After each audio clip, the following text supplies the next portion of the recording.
course de 6 heures, LMP3 GT est lancée sur le circuit du Slovakia Ring avec la pole position pour la voiture numéro 16 de l'équipe Red River Sport by Nielsen, rapidement dépassée par la voiture numéro 7 pilotée par David Drou dans le virage numéro 7.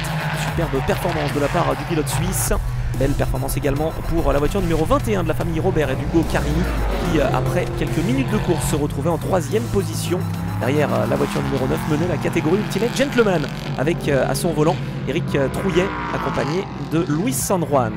Derrière, les leaders du championnat revenaient petit à petit sur les premiers retardataires qui avaient connu quelques soucis, notamment la voiture numéro 5 du Speed by Factory Racing. La voiture numéro 6 de l'équipe Graf se retrouvait elle en 7e position devant la 94, deuxième du championnat avant cette épreuve ici au Slovakia Ring, qui devait donc s'employer tout de suite pour remonter après avoir connu quelques petites difficultés lors des essais. La voiture numéro 2 des locaux de l'étape va connaître malheureusement des problèmes mécaniques, problèmes de démarreur notamment pour l'équipe Yannick Motorsport. Dans la catégorie Ultimate Gentleman, on retrouve la voiture numéro 9 de chez Graf en tête devant la voiture de chez TFT, la numéro 3 et la numéro 36 des Italiens. Les Italiens de la Scuderia BNB avec Vito Rinaldi, Mariano Benin et Marco Bifis. Dans la catégorie GT, les leaders et vainqueurs vont se nommer Ferrari Visium numéro 1 avec Jean-Bernard Bouvet, Jean-Paul Pagny et Thierry Perrier. Une superbe performance après 4 heures de course. Déjà les premiers arrêts au stand intervenaient avec notamment l'équipe Team Virage et la voiture numéro 2 qui connaissait d'autres soucis mécaniques. Retrouvons donc, comme prévu, les vainqueurs de la catégorie GT, l'équipe Visium. C'était pas forcément évident, il fallait terminer ces 4 heures sans problème, sans contact avec les P3 qui sont un peu plus rapides. On n'a pas la même dynamique, c'est un circuit très technique, très difficile. Il faut toujours être bien concentré, mais bon, les pilotes de P3 ont été impeccables.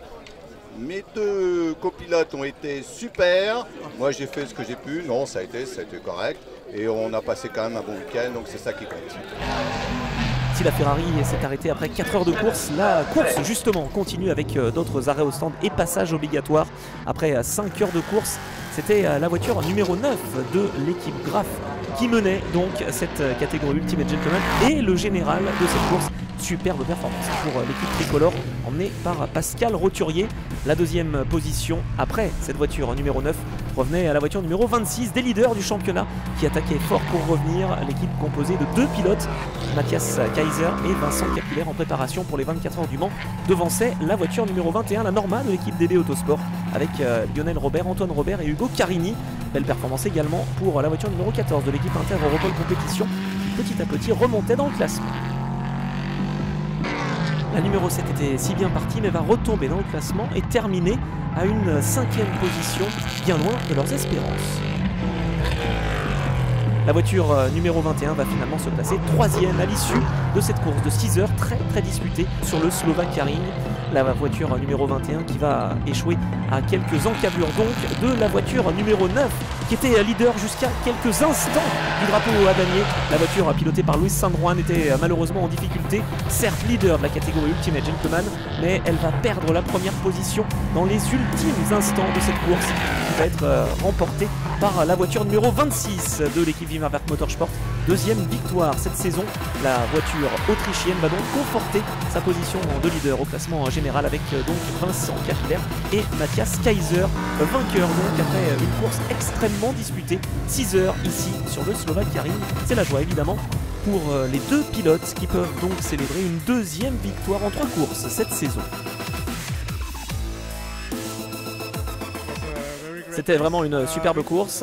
Vincent a fait un très long relais, 3 heures je crois au milieu de la course, donc c'était pas vraiment si facile avec la température dans le baquet. Moi j'avais la chance d'avoir des pneus neufs dans mon dernier relais, donc j'ai vraiment attaqué dur et j'ai vraiment tout donné. C'était pas facile de dépasser, mais finalement dans le virage numéro 6 j'ai vu une chance et je me suis engouffré. C'était vraiment une super course, je suis très heureux d'être ici. Le podium final de cette épreuve en Slovaquie. Prochaine épreuve évidemment ce sera en Italie, au Mugello.